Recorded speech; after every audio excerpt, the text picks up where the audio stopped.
warahmatullahi wabarakatuh. Perkenalkan, nama saya Desta Arianisa Fitri, NPM 2011070182 dari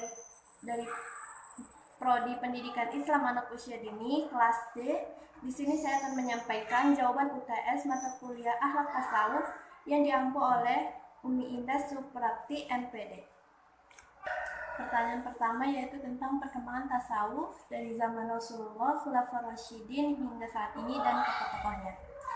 Jawabannya secara garis besar, tasawuf adalah pemandu perjalanan hidup umat manusia agar selamat dunia dan akhirat.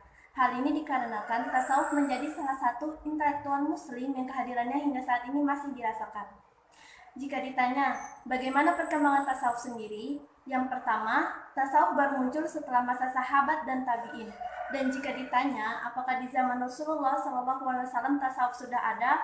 Maka jawabannya adalah belum. Dikarenakan kondisi umat Islam pada masa itu masih sangat stabil. Selain itu, jika dilihat dari sudut pandang akal, jasmani, dan rohani, ajaran-ajaran Islam pada masa itu masih dijalankan secara seimbang. Tasawuf muncul sekitar abad 2 Hijriah, yaitu setelah kekuasaan Islam makin meluas dan terjadi perubahan sejarah yang fenomenal sepeninggalnya Nabi dan para sahabat. Ketika itu, kehidupan ekonominya dan sosial makin mapan dan maju. Maka mulailah orang-orang lalai dan dari sisi rohaninya dan budaya hedonisme pun menjadi fenomena yang umum. Pada saat itu, tujuan tasawuf sendiri yaitu mengingatkan manusia tentang hakikat hidup. Memasuki abad ketiga dan keempat, pada masa ini, tema yang diangkat para sufi lebih mendalam, yaitu berawal dari perbincangan seputar akhlak dan pekerti. Mereka mulai ramai membahas tentang hakikat Tuhan, esensi manusia, serta hubungan antara keduanya.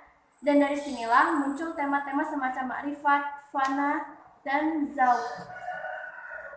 Dari realitas ini dapat disimpulkan bahwa tasawuf mulai berkembang dan menjadi disiplin ilmu yang berbeda dengan fikih, tafsir, hadis, dan kalam.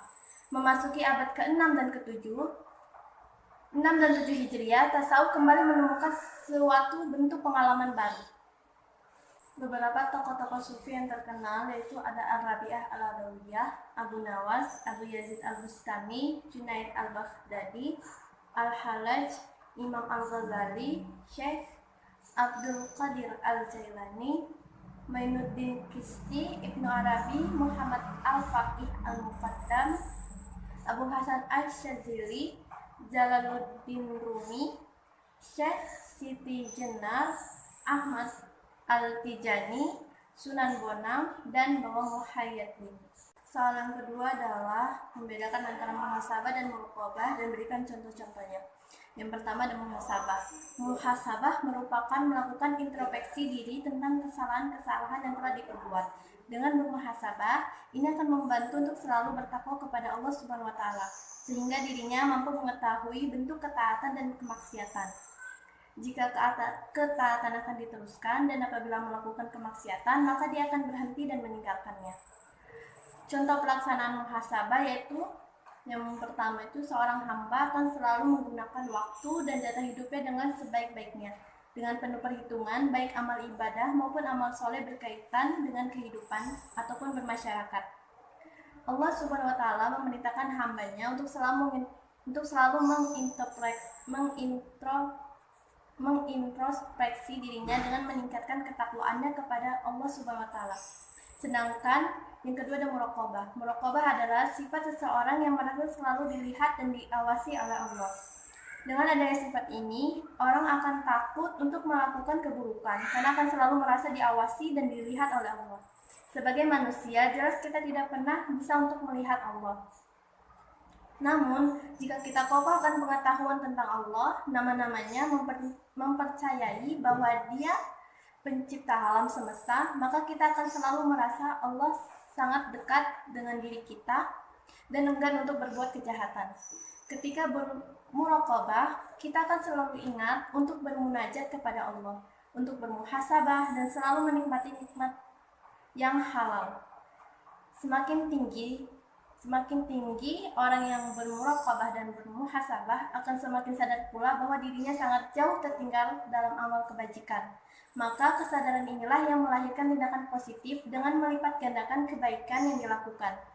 Jadi sikap muhasabah dan muraqabah ini adalah amal yang akan meningkatkan daya rohani dan mental manusia untuk hidup penuh ketaatan dan keridhaan kepada Allah.